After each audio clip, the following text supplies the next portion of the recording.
Hello everyone, আজকে একটু কম মশলা দিয়ে একটা চিকেন স্টেকের রেসিপি বানাবো। জেনারেলি এয়ার ফ্রায়ারটা আসার পর থেকে ম্যাক্সিমাম ডিনার আমার এয়ার ফ্রায়ারেই তৈরি হয়।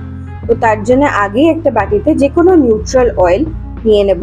নিউট্রাল অয়েলের মধ্যে দিয়ে দিলাম হচ্ছে কাশ্মীরি চিলি প্যাপ্রিকা, মোটামুটি 1 টিস্পুন মতন, লেবুর রস আন্দাজ মতো, আর জিঞ্জার পাউডার দিয়ে দেবো 1.5 টিস্পুন, আর গার্লিক পাউডার কিন্তু একটু বেশি দেবো। তো 2 থেকে 3 টিস্পুন মতন দিলেই হবে।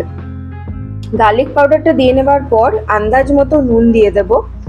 নুনটা দিয়ে দেওয়ার পর দিয়ে দেবো হচ্ছে জল ঝরানো দই। আমি এখানে মিল্কি মিস্টেরটা এই জন্যই ইউজ করি কারণ এর মধ্যে খুব কম জল কন্টেন্ট থাকে।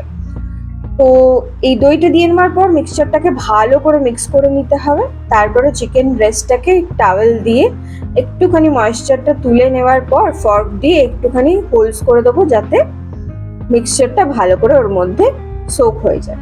তারপরে চিকেনটাকে ভালো করে মিক্স করে নিয়ে ওটাকে 10 মিনিট মতন ম্যারিনেশন টাইম দিয়ে দেবো। 10 মিনিট পর ওটাকে আমার গ্রিল আছে, গ্রিলের মধ্যে এক এক করে বসিয়ে দেবো।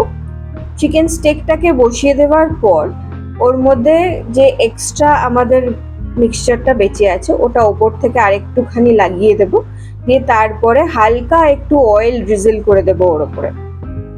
অয়েলটা এই জন্যই ড্রিজল করবো কারণ এয়ার ফ্রায়ারের উপরের দিকটা হালকা একটা তোমার চার দিয়ে দেবে। এই অয়েল ড্রিজল করে দেওয়ার পর অলরেডি প্রিহিটেড এয়ার ফ্রায়ারের মধ্যে বাস্কেটটা রেখে দেবো।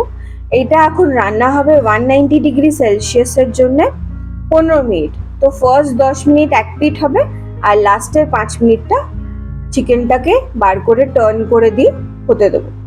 টোটাল 15 মিনিট পর দেখো চিকেনটা আমাদের রেডি হয়ে গেছে। চিকেনটা খুবই সফট অ্যান্ড জুসি হয়। চিকেনটা কিন্তু আমরা এয়ার ফ্রায়ার থেকে নামিয়ে নেবার পর 3 থেকে 4 মিনিট মতন রেস্ট টাইম দিয়ে দেবো। তারপরেই কিন্তু এটাকে পিস পিস করে খাওয়ার জন্য রেডি করে নেব। এরম ভাবে পিস পিস করে কাট করে যে কোনো রকম স্যালাড দিয়ে সার্ভ করতে পারো, বা তোমরা যদি রাইস খাও তাহলে রাইসের সাথেও এটাকে হার্ব রাইস বানিয়ে খেয়ে নিতে পারো। আমি এর সাথে একটু কর্ন স্যালাড বানিয়ে নিয়েছিলাম। হয়ে গেছে রেডি আমাদের কুইক রান্না।